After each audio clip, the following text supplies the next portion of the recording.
Hello and welcome to the annual WriteHive conference. This year is packed with a ton of great sessions for writers, writing professionals, and the publishing industry. WriteHive is a nonprofit serving the writing community with free and inclusive resources, events, programming, connections, and more. The 2024 conference brings you this session, Writing Authentic Intergenerational Stories. My name is Hien Nguyen. I'm a writer of speculative fiction and your moderator today for this panel.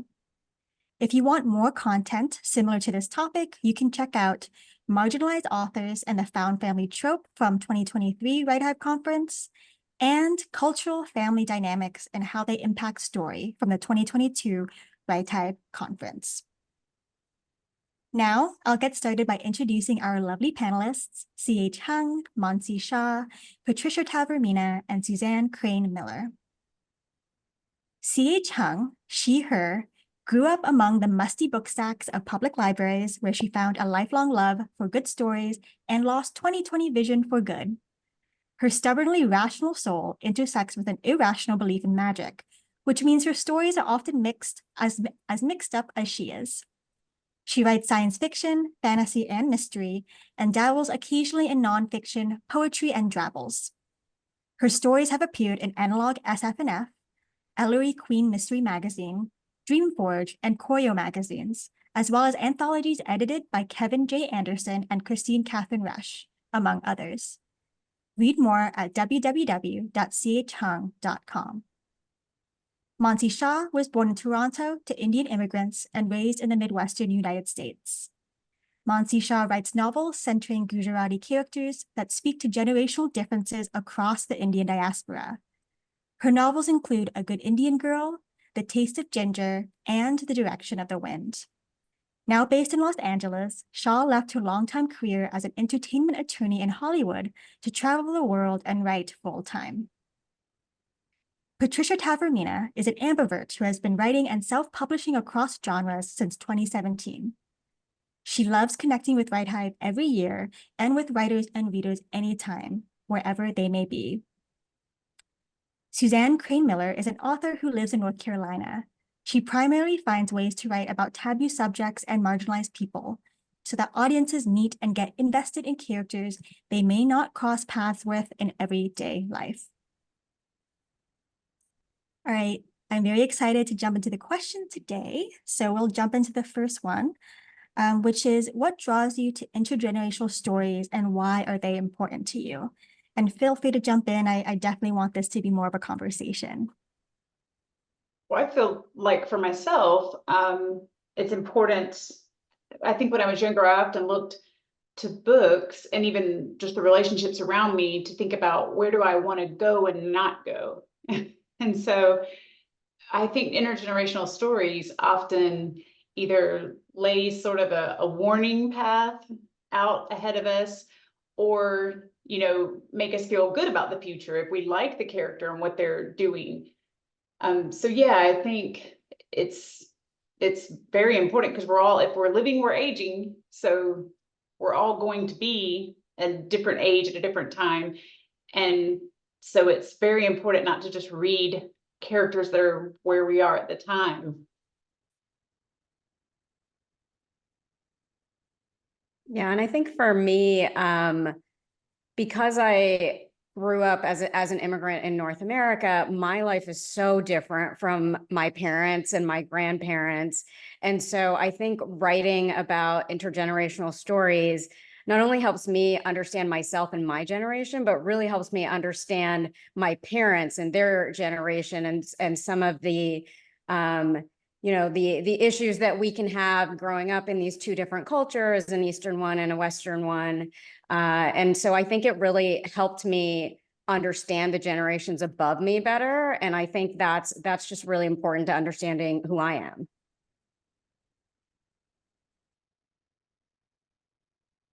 I can jump in. I usually, when people ask me what is it that I like about a particular part of writing, I usually go immediately toward what that kind of writing brings to various craft issues of writing overall. And I would say that so I'm writing an intergenerational story at the moment. And what I love about it is that it's clear that the different characters have different goals purely because of where they're at. This sort of ties into both of what Suzanne said and what Mansi said. They have different goals, different arcs, and those things can come into conflict so easily, which adds tension. So a parent wants a kid to get a degree, the kid wants to drop out of school and get a job, a grandparent wants their kid and grandkid to stop fighting and just get along.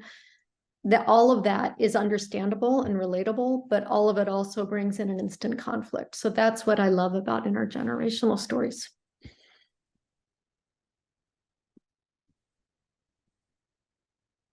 I echo everything that everyone has said so far.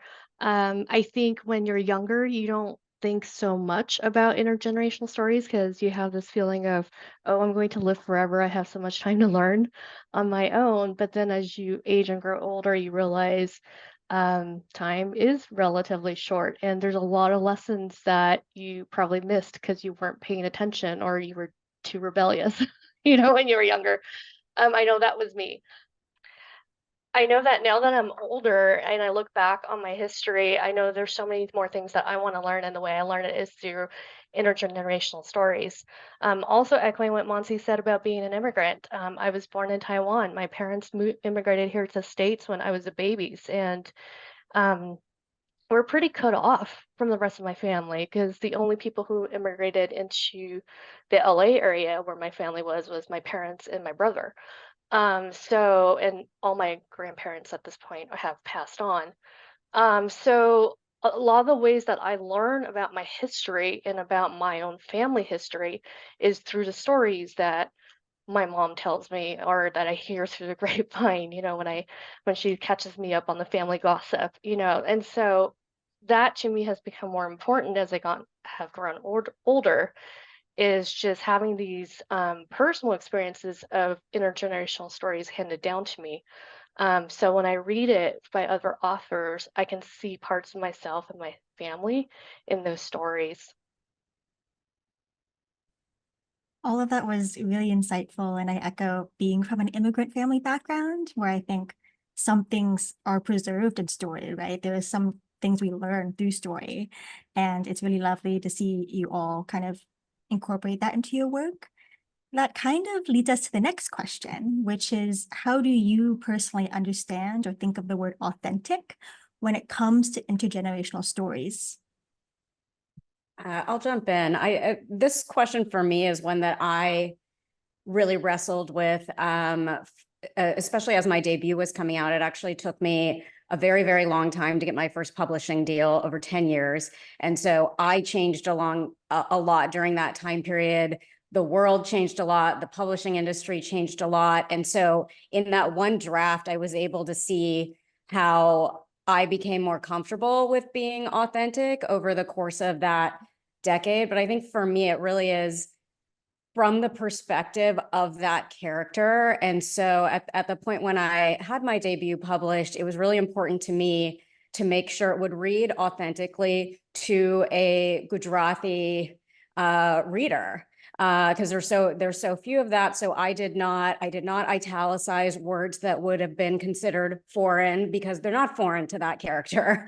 And if someone can go Google it, and I made sure everything was possible if you wanted to Google it, but I didn't want to stop the storytelling in order to explain something to a non-Indian audience when the character telling that story is Indian. And so I think that's been something that the industry has gotten a lot better with in recent years. And so for me, when I'm writing from that character's perspective, because my hope is if someone who's Gujarati reads these stories, they will see their families or their cousins, or other themselves in this without having to pause and have something explained to them that they already know.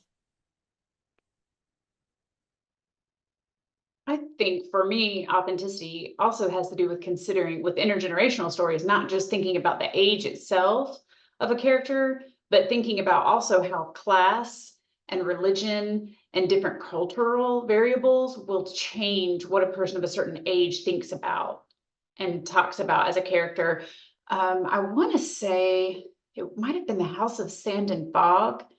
there was a lot of that of what Mansi talked about with sort of the different age groups of a certain ethnicity and just what they thought about, what they prioritized. But I also think even in just, you know, white and Caucasian cultures, class makes a huge difference about what people of a certain age think about. I myself, even my older friends and I have different things we prize or care about. Some of them are still very concerned about makeup and like Mary Kay and dyeing their hair. And I don't, my goal is at that age to not care about that at all, because that's more my generation in some senses, but I'm also of a different class than they, you know, were coming up. So I think you have to take all those things into consideration, not only write what, well, someone of this age thinks about this, you know, no, did they grow up with money? Do they still have money? Do they want to look like they have money? All of those things feed into the authenticity of a character at any age. Yeah, I agree with that 100%. I think when I think about authentic, what I think about in this panel about intergenerational stories, I think the authenticity has to have as its focus for me the relationship between generations, which is similar to relationship between class, relationship between any two groups. If that relationship is authentic, then the story will seem authentic. So I think the youngest generation has a truth that is true for it, and the oldest generation among us who fought in World War II, you know, they have a truth that's a little bit different. And so if the experience of each generation is honored, then the work feels authentic. That's what it means to me, which I think is a different way of saying what Suzanne was saying. It's we're saying, I feel like we're saying the same thing. She might disagree. You said it much better. I think you said it much. You said it much better.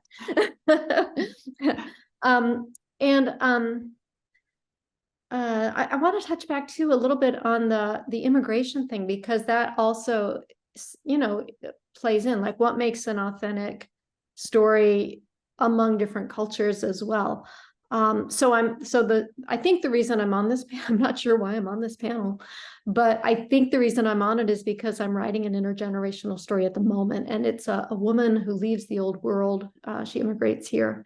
Her parents are left in the old world. Her children are born in the new world, and she feels pulled between those, right? Because she has her children in the new world, she has her parents in the old world, and you know, through world events which keep happening around us, you know, day in and day out, these world events are happening. She's pulled. Yeah. I think authenticity naturally runs through the central core theme of most, if not all, intergenerational stories, just because your worldviews are so different when in between generations, because the world has changed so drastically. You think 40 years back, like, where were we? We were in the 80s. And I know things have a tendency to come back, like bell bottoms and hairspray, but we still had the Berlin Wall in the 80s, you know, in the early 80s, at least, if you think about that. And so somebody's concept of rationing, for example, might be different in the 80s than it is now. Or we just lived through a pandemic. You know, this generation coming after us is going to have a very different sense of history, because they had to go through a pandemic as part of their core upbringing, whereas we lived it as adults, as mature adults. So I think that's why authenticity is going to be so key, because everyone is so focused on, well, this is the defining moment of my generation. Why doesn't everyone else see it this way? So I think it's important for the different generations and their viewpoints to look at everyone's stories from a different viewpoint and understand the type of shoes or the journey that we've all walked in these different shoes. I also think it's really easy to point towards a movement like Own Voices, for example, to say, okay, well, you have to have lived this experience to write about this experience. And I think that's a fraught topic sometimes, because, you know, what if you didn't have the opportunity to live that experience? You know, for example, I didn't have the opportunity to grow up in Taiwan, where I was born. but I am fascinated by obviously Taiwanese food and the culture and this whole, I mean, there's a lot of things I'm fascinated by it, and I feel inauthentic writing about it because I didn't grow up in it. And then I think about my experience is unique because of my lived in experience. So I can bring that sort of perspective um, to my viewpoint of what Taiwanese culture is like. And that should be okay. You know, like my viewpoint of Taiwanese culture growing up on the other side of the ocean should be an okay viewpoint to write about. And the perspective, in Taiwan should not be the only viewpoint to write about, So I think we have to give each other grace and just say, it's all going to be unique, and as long as you relate to it as a writer, as long as it speaks to your heart as a writer and you're doing your best by it and your readers relate to it and can see the authenticity coming through in your voice, um, I think that's what's important. Yeah, all of that was really wonderful. And I think the conversation on authenticity that you all brought up was really interesting. There's no monolithic experience, right? There are a myriad of experience. And I think for readers, it's important to understand that no single piece of writing is portraying itself as the authority, which I think you all kind of explored really well. I did want to dive into something Patricia mentioned, which was kind of the push and pull as part of some intergenerational stories, and that being kind of a thread that runs into many of them. So what are common themes or tropes that come up for you with intergenerational stories that you like exploring? I hadn't seen the connection, but what you just said connected that pulling idea directly with how I was thinking about common themes. So I hadn't connected this until you said that. So thank you, because that's really helpful for me to think about. I think a common theme is independence. And I think it goes in both directions. So I need to be independent of, well, my role as a mother, because my kids are out of the house. I need to be independent of that role now. And of course, we all reach for independence from our parents as well. So it's like we want independence. I think that's a common theme. But then compassion for the other generation or the other group, that's also another common theme. And those things kind of like those are almost two opposites, and it's like we have to find the balance between them, and it's a daily thing that we all do. Like, how much do we live for other people, how much do we live for ourselves, and is that always constant, or does it change day by day depending on our own needs and whatever. But I think independence and compassion are two common themes. I think for myself, I spent a lot of years volunteering in nursing homes and teaching art in nursing homes. And I heard a lot of stories about regrets. And many people, one word would just trigger them going in a cycle of telling you about the same regrets. So I definitely deal a lot with regret and just disappointment and the grief, not so much of losing other people, but the grief of burying oneself and the idea of oneself over and over throughout your lifetime. And yet the freedom, if people are able to embrace burying the old self, the freedom in that of carving out a new person.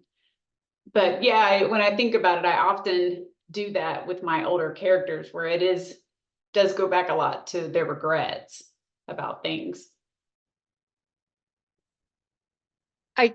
Speaking to what Suzanne was talking about regret, I think too, a lot of times the trope that we see often is the older generation passing on the regrets to the next generation and saying, don't make the same mistakes I do. And then I think that's where you get the rebellion of the younger generation saying, you don't know what you're talking about. Like, the world has changed. Things aren't the same anymore. I don't have to follow the same path.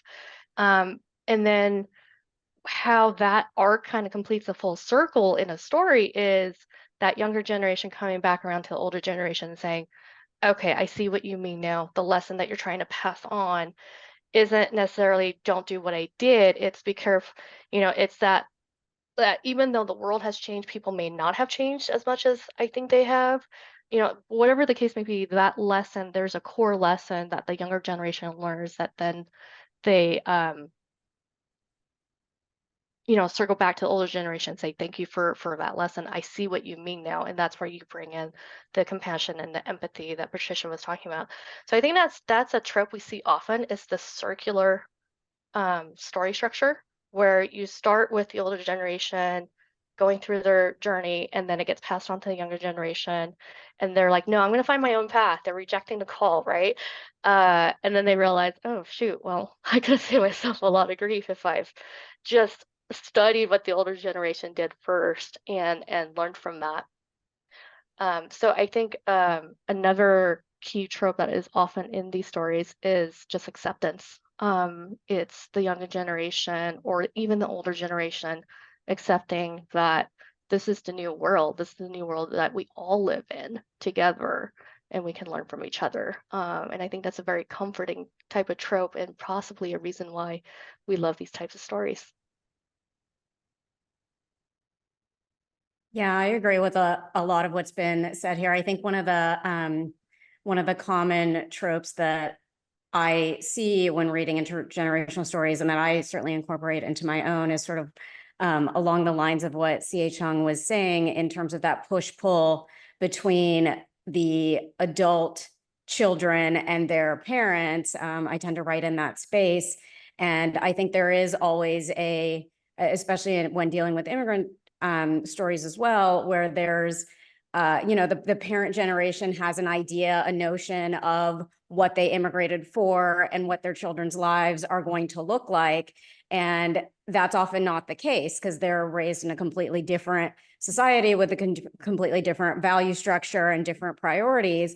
And so you do end up butting heads a lot. And so I do tend to write often in that circular structure that C.H. Hung was mentioning, where it's, the child who's very outspoken, I'm going to be who I'm going to be. And then they kind of go through, they learn more about their parents as well, and the reasoning for some of the issues that were coming up and some of the strife that they're having between that parent-child generation. And then they do tend to end with some sort of understanding. It's not necessarily agreeing, because I think one of the things with intergenerational stories that I like to focus on is there's no one right way to be. That changes with the times, with ages. I think during the course of a life, your priorities and everything do change. So there's not one way to be. It's really just showing, as long as we can understand and have empathy and compassion for the different things that are going on in someone else's life, then, we can all live more amicably and just kind of have that as our foundation. But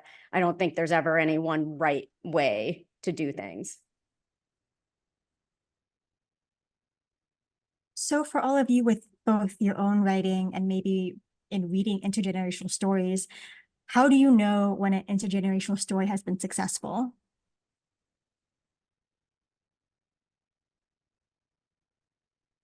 Well, I think for me, if people of different ages kind of tell me something they identified with about the characters, certain stories of mine, a book called Queen, I had one perspective that was cyclical of a girl talking, telling her story. Then one was of a trans woman who'd moved in across from her in the South and telling her story from probably in her 30s. And with people, it's not just age contingent, but just different walks of life, I guess. And again, that weighs into what their life is like or her life was like in her 30s, with being trans and being transplanted in the South. And so, yeah, when people from the different walk of life or different age group tell me, oh, I really identified with this, or I haven't felt this way, but I could see that, I could understand that, and I felt like that captured that moment for that person. So really only feedback from other readers. You can't know if just you're reading it. But I always encourage people, I used to run an open mic, and being able to go and share pieces of your story with a multi-generational audience is really useful, because then they can kind of tell you, I just wasn't following you there, and not just having, someone, a friend or like your spouse or someone read it. My husband's always good-natured. He'll usually tell me something's really good, but then it comes out later like, I wasn't feeling that. But yeah, I think you have to get feedback for that to know if it's successful or not. There's just no other way to really gauge it.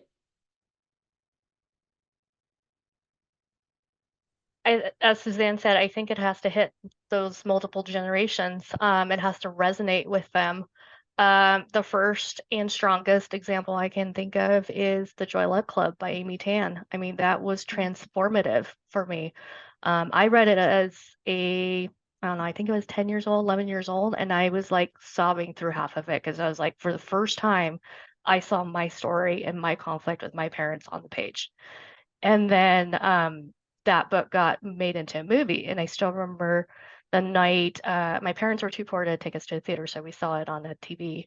I can't remember if it was a VCR or whatever it was, but anyway, I remember there's a scene where one of the young ladies is in the salon. I can't remember her name or the character's name anymore. But but anyways, they're you know, it's four women fighting with their mothers and then the grandmothers, right? So that's four sets of matriarchal lineages, and they all have conflicts that get passed down through the lines, and and we're watching this movie, and my mom suddenly turns to me in the middle of it, and she's like, "Is this what you're like? Is this why you are who you are? Like, is this what you think?" And I'm like, "Thank freaking gosh, yes." Like, this is all the struggles that I'm having with you, mom, like right here on the screen. And just seeing that light bulb go off for her and then having it, go off for me at the same time from the same story. I was like, this to me is 100% a successful intergenerational story. And then seeing Amy Tan's interviews after the fact, and then her experiences at book signings where she had women of multiple generations come up to her during her signings and say how much this helped the relationship with their daughters or their mothers or their grandmothers, whatever that may be. Um, it was just an awesome story. I also adored the Joy Luck Club and found that to be, even though I'm not of Chinese descent, it was, there was very few, there were very few books out there that featured non-white families. And so I think a lot of Asian families have a lot of similarities. So I felt very similarly reading the Joy Luck Club and watching the film. I think for me, it's a lot of what Suzanne and CHM have said so far.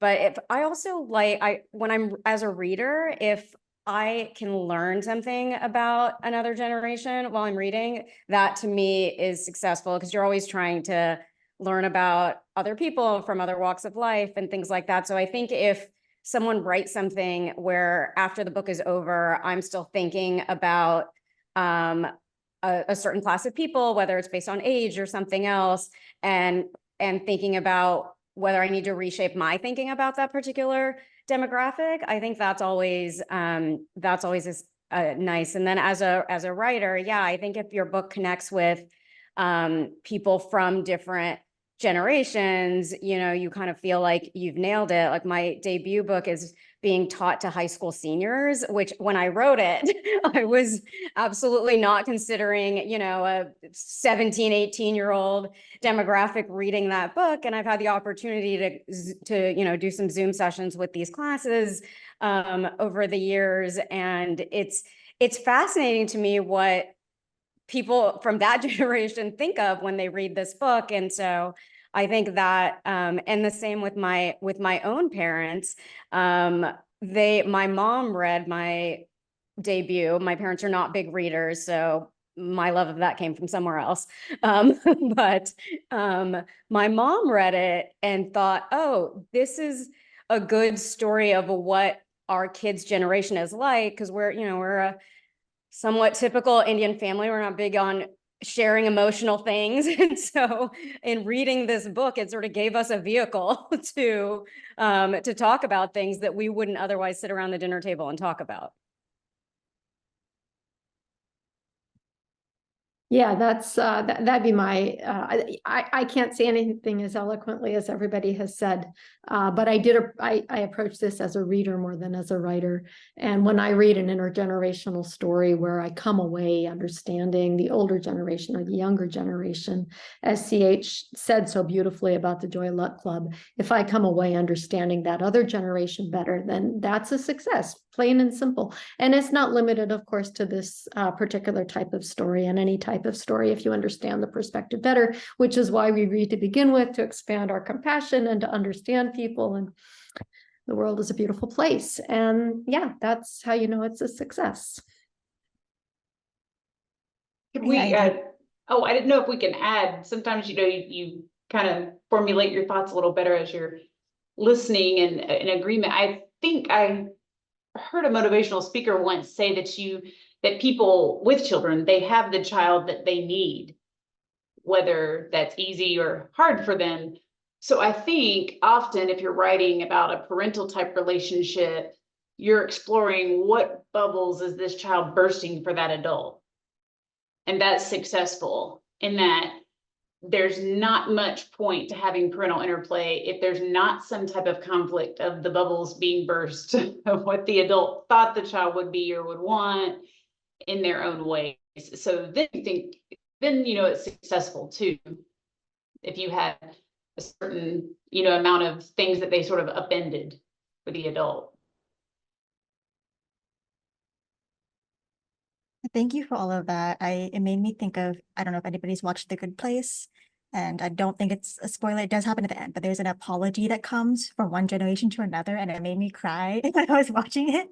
But on that note, you discussed some different pieces of media, and I'm curious, are there other books, things you've watched that you personally thought did intergenerational stories really, really well?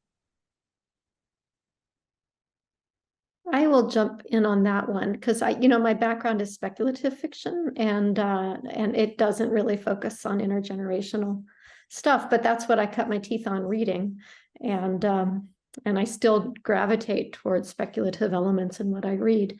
So when I saw this question about, or when I started thinking about books, the first one that came to mind was Kindred by Octavia Butler.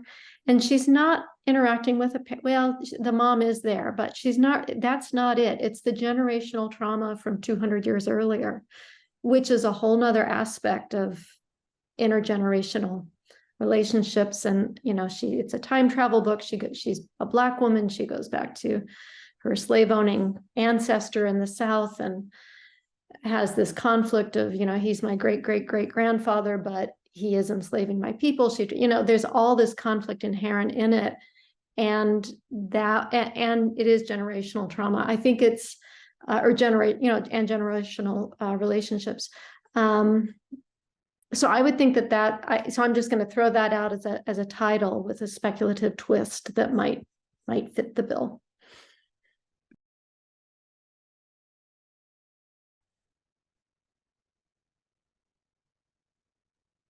I think that was like, Oh, go ahead. Sorry. go ahead.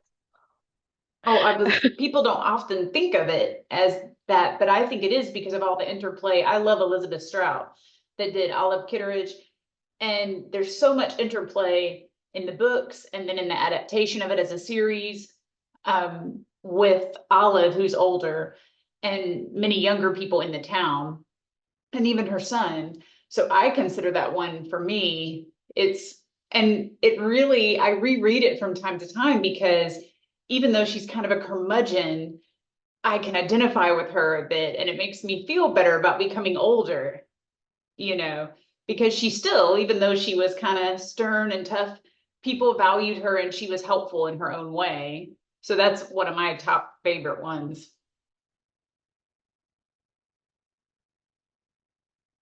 I'll do a contemporary book that just came out that I'm currently reading that's doing this really well, which is called A Great Country by Shilpi Somaya Goda. And that book does a really good job of jumping into the heads of the parents and the kids. It's a family, a mother, father, and 3 children. And she does a very good job.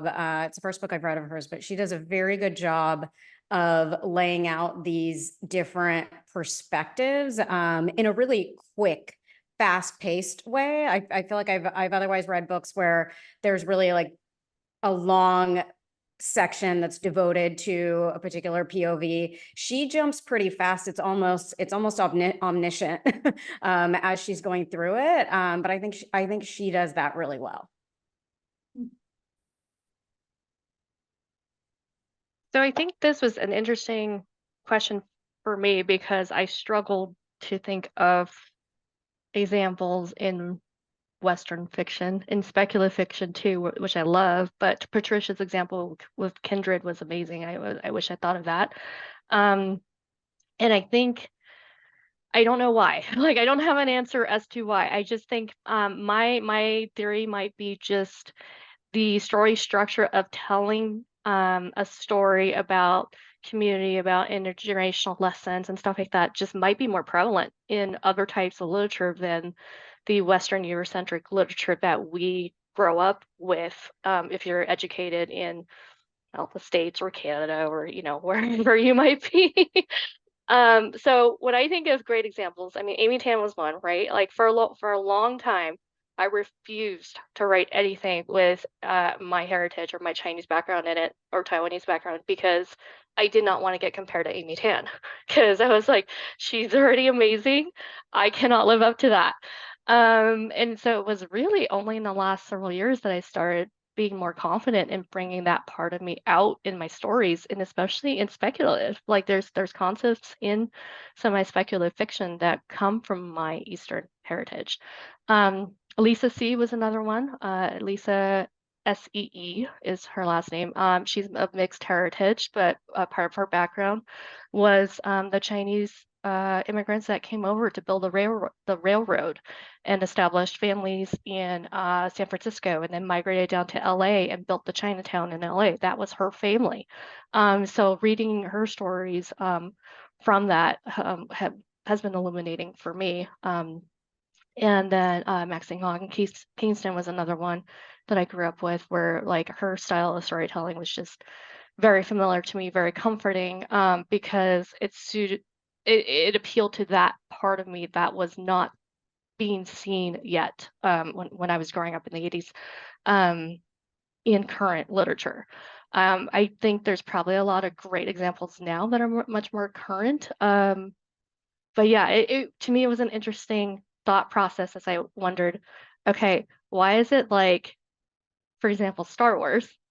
There's 9 movies out there, right? And whoever knows how many other pieces, and it's definitely multi-generational, but I don't consider it an intergenerational story because the themes are not about the lessons between generations. It's a hero's journey through and through. Every story is a hero's journey versus the intergenerational stories are more about a heroine's journey where it's about finding family and acceptance and community rather than defeating a big evil. So anyway, that was just my thought.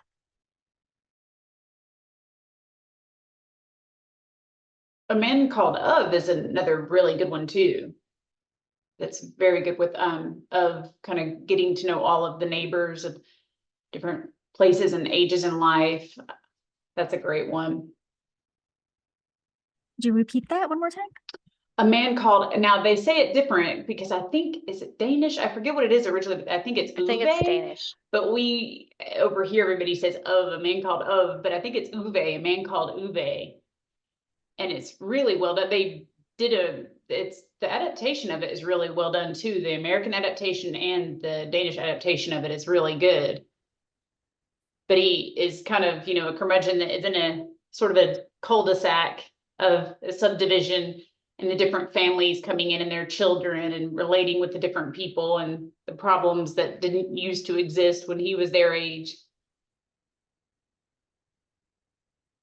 Yeah, thank you for sharing all those titles. I wrote them down, so we'll definitely send that out as well.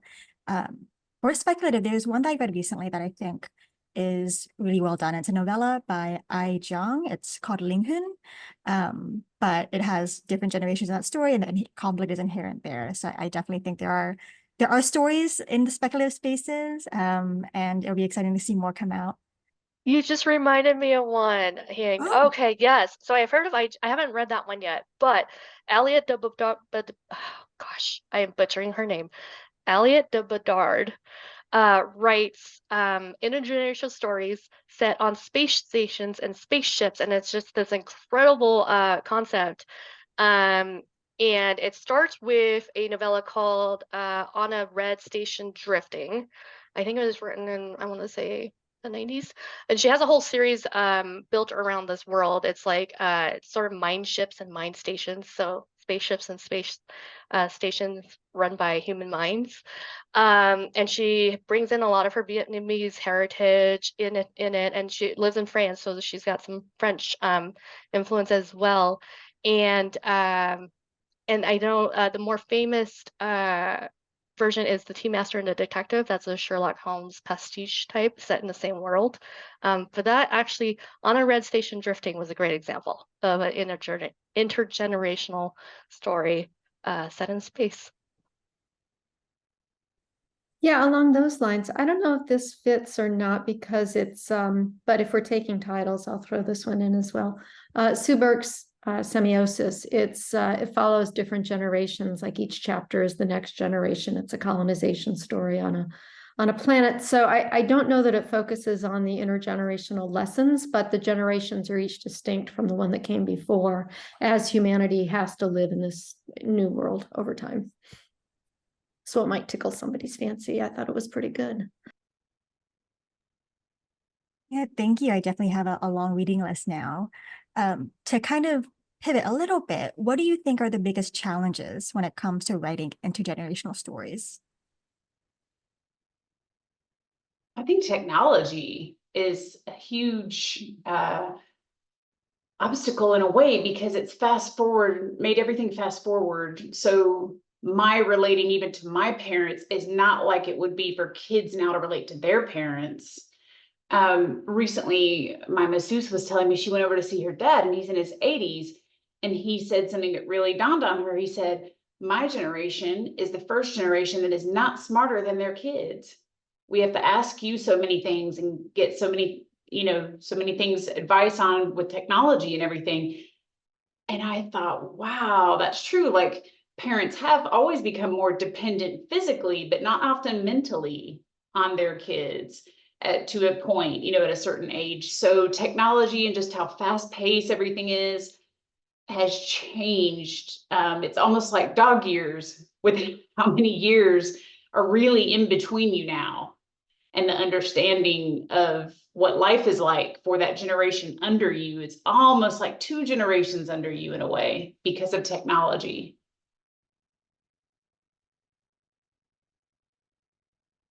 Yeah, I struggled with this question a little bit. I think where I ended up is that because I have this historical project I'm working on, I think a challenge that I'm facing, whether it's broadly applicable or not, is that a 20-year, it kind of piggybacks on Suzanne's answer, which was quite good. I think 20-year-olds today are not the same as 20-year-olds 100 years ago or 200 years ago. So that's a challenge. So if I'm going to write 3 generations at 1900, yeah, I can imagine the mother, the grandmother, and the grandchild, but I imagine it from my perspective, right? Not from what it was actually like then when they, didn't even have electricity in their house, kind of thing, which gets back to technology. So for me, the challenge is the time frame, which is not really what the question is asking, but that's where I see the challenge in it. Yeah. And it might be, I'm going to add a second answer. I think this gets to the idea that there's no monolith, which has already come up. So there's no monolithic 20-year-old. So maybe the challenge is in not falling into that trap, like to remember that each 20-year-old is their own person and each 40-year-old and 60-year-old and so on. Yeah, I definitely think getting this ties into the authenticity before, but sort of being able to write authentically from that age, point of view, time period, all of that, as we're often writing from something that's not our contemporary worldview. So I think that's definitely a challenge. And I think just from a nuts and bolts perspective of writing, I think when you're doing intergenerational stories, like for me, The Direction of the Wind was alternating mother-daughter chapters. I think just trying to get in a full and robust arc for both of these characters within the word count confines of a novel. Like, you're not going to make it twice as long just because you're doing 2 points of view or 3 points of view. So I think it's just, you have to be so much more judicious with what you're saying and how you're conveying it, because you're basically trying to do it in half or a third of what you would otherwise do for a single POV. Yeah, I echo all of that. The tag, the word count. You're also doing twice the work or 3 times the work, depending on how many generations you've got going on in your story, because now you got to do all the research around that time period. I mean, I don't write a whole lot of historical fiction, but I do know when I do, like when I pick a time period and I do, like it's a crap ton of research, and I'm not a historian. There's a lot of reading. And researching to do to make sure I'm getting like the setting right and the mannerisms addressed. I mean the voice even of your characters are gonna think and speak differently than a character 2 generations after them or whatever it is. And then if you're writing speculative and you're thinking future generations, let's say you've got a generation coming up in the next century, now you have to imagine not only what does the tech look like in 100 years, but what does society look like? How are people going to act in that society? So now you're reimagining this whole other, it could essentially be a secondary world. And that's all for one story. So yeah, it's a lot of extra work, but it can be very fulfilling to make that story work. Maybe others will have something to tag on to this as well. I'm listening to a book about aging, and it's sort of a culmination of a journalist sort of going through different things to do with our culture and aging and how it is against other cultures. I think that's an obstacle. Our culture is very, separates people by age often. We don't have a lot of encouragement to like live in communities where there's different age groups. It's more all, oh, well, this is where families are kind of matriculating in the suburbs, and all these people have young kids and they have jobs, and we have the older communities, and go down to Florida and all pretend we're back in high school, So that's different in our culture. And I think that's getting worse in some respects than I remember it as a kid. I remember on my street, we had people of all different ages. And so that was actually something I looked for when I moved recently, that I liked, that there were quite a few people of all different age groups, in my neighborhood, but that's not often a draw to people. And it was interesting too, the book about aging, I hadn't really thought of this, is our biases and stereotypes, and they can come through in our character of what we even think about getting older, and how our culture, it's promoted to us from a young age that aging is bad. And when, as I said before, if we're living, we're aging. So that's ridiculous, because we're all aging. But our culture is very driven on the money that is to be made around not wanting to age. And that affects our ideas about aging that we put into our characters.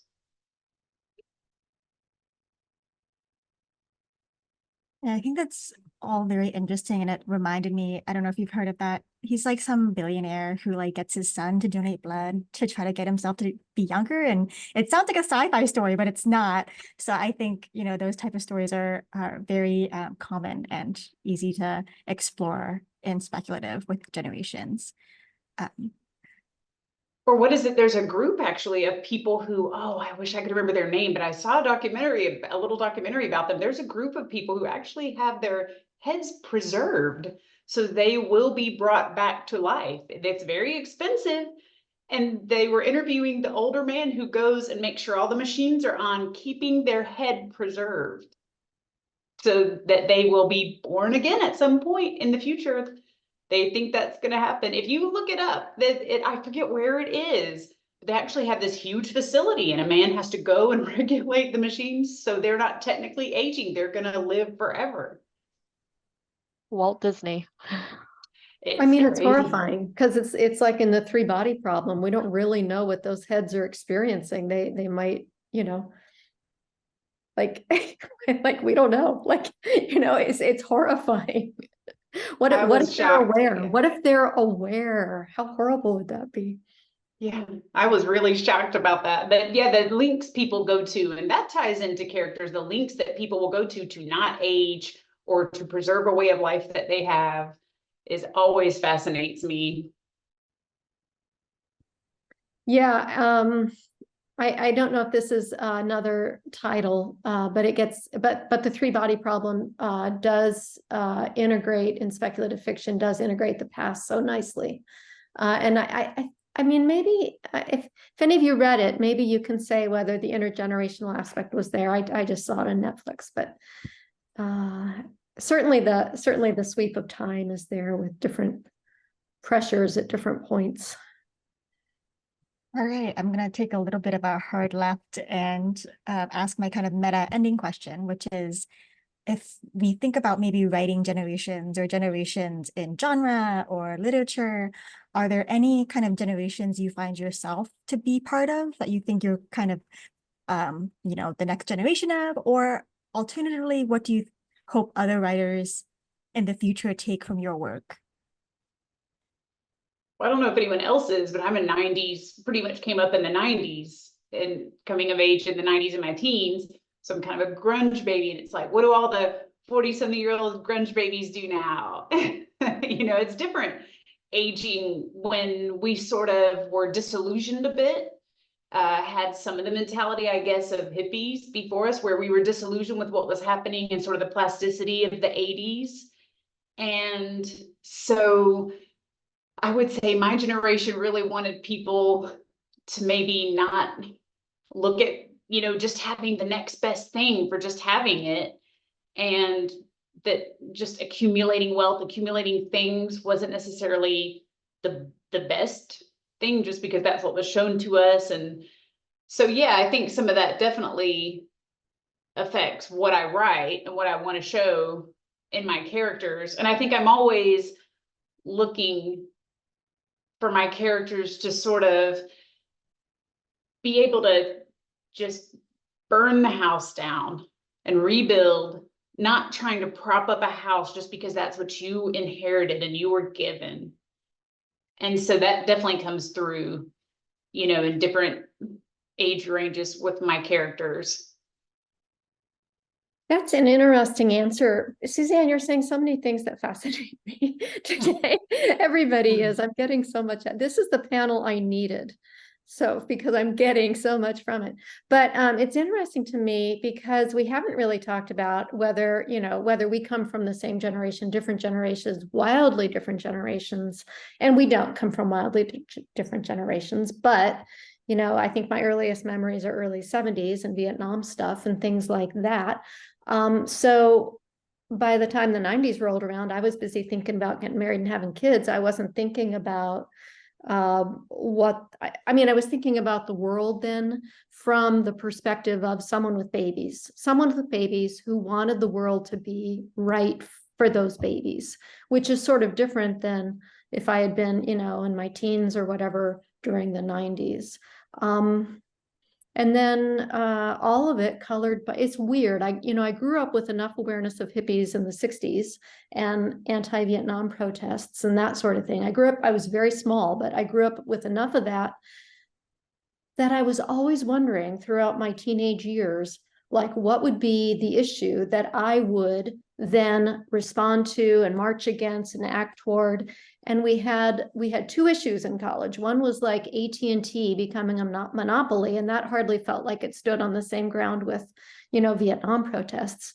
And then there was apartheid in South Africa. So those were the two big issues in college that we had the opportunity to sort of protest and march against. And now, today, as we have these protests going on all across the country, I keep thinking about, Vietnam and some of my earliest memories. And should I be out there? Should I drive down to UCLA? So this in March and camp and all that, this all gets back to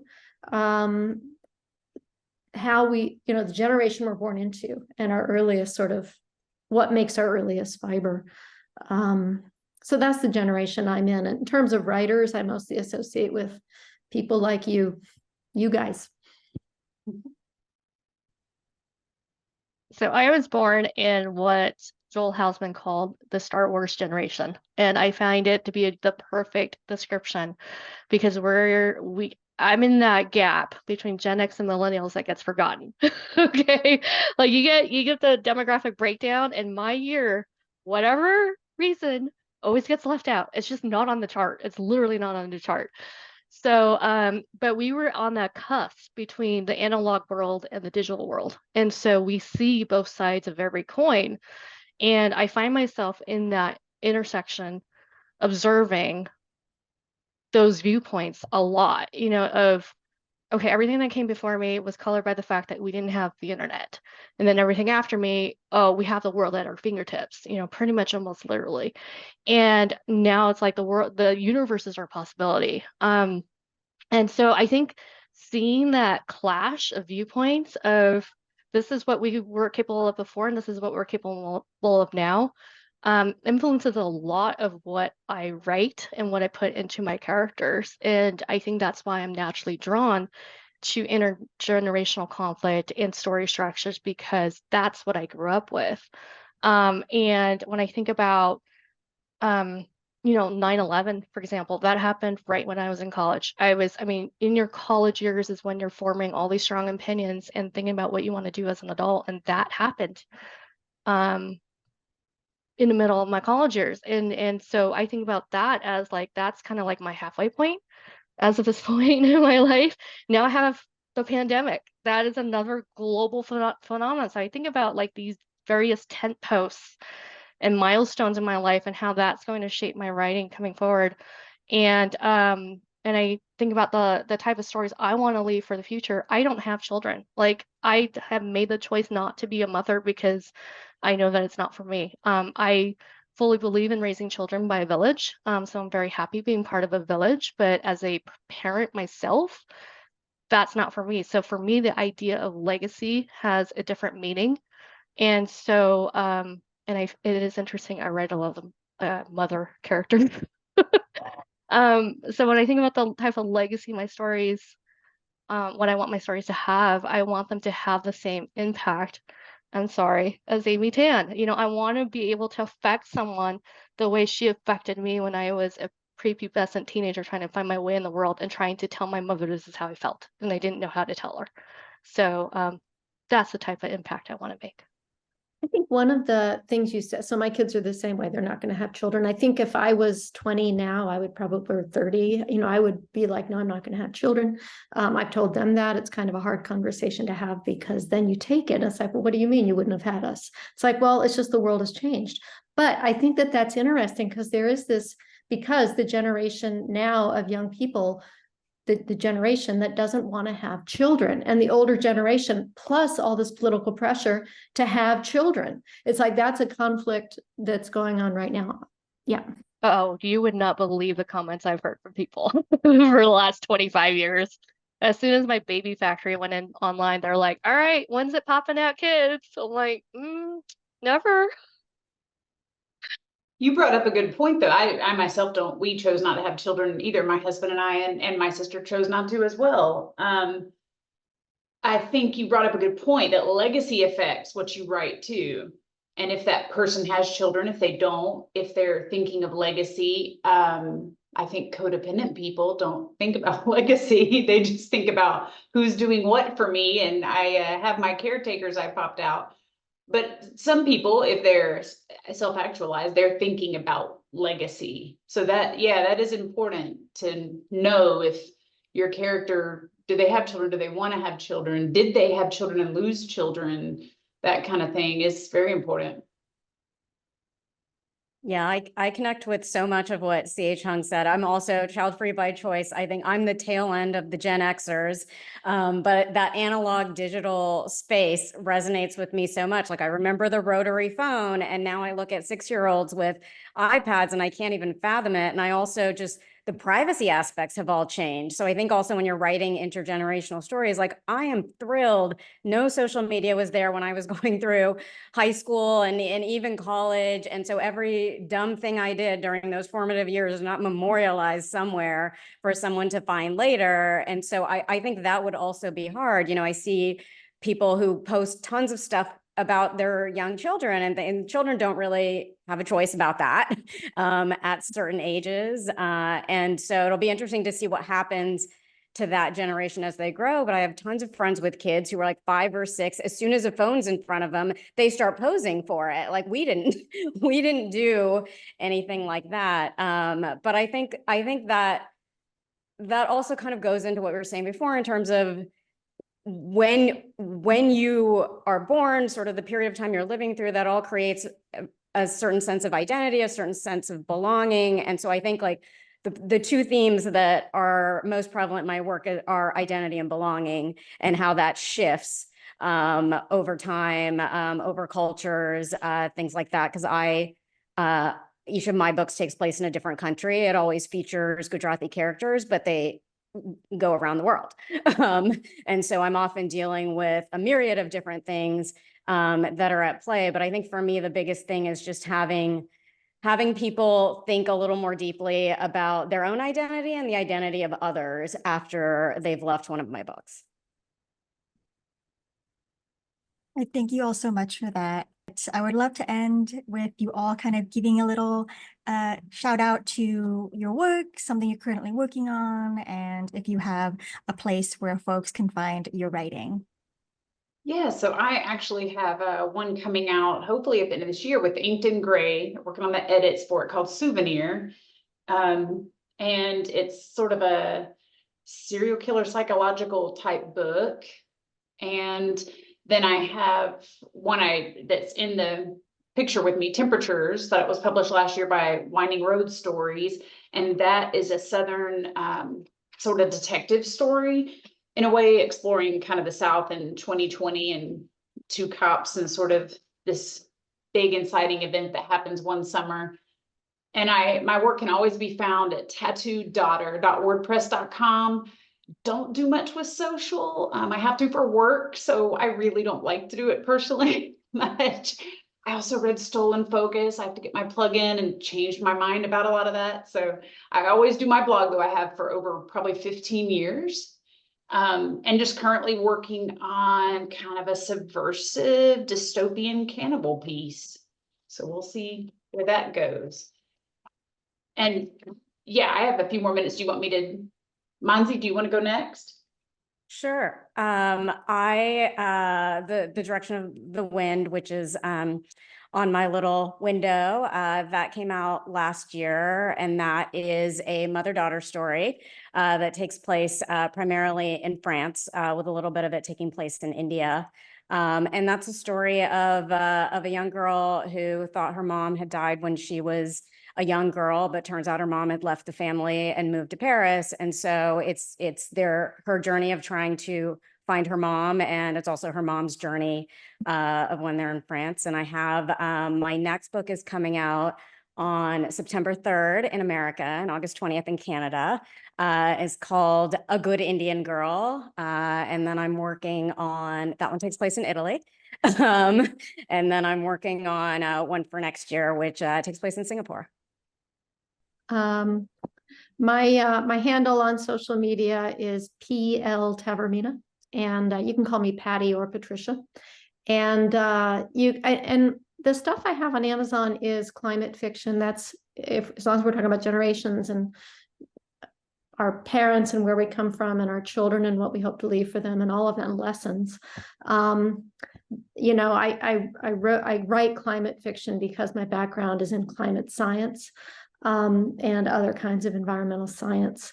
So after I retired from Caltech, where I was for 12 years, I decided to take my understanding of, you know, global processes, carbon cycling and all of this and build a world out of it.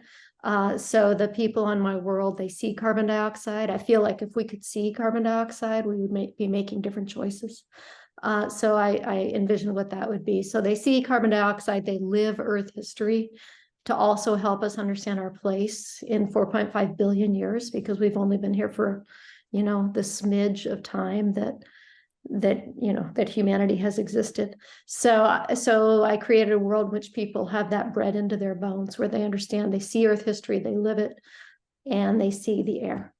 That's on Amazon. You can also get it through any brick and mortar, because I made it available through that kind of printer as well. It's great for any nature-minded groups or classes, high school, college. There's a lot of actual science in it. Any environmental reader will enjoy those books. And then in terms of, and I continue to work on that world. I'm sort of waiting to see what happens over the next 5 years before I decide how that trilogy is going to end, because it can either be that we're going to get out of it, which we hope we do. I just have to, anyway.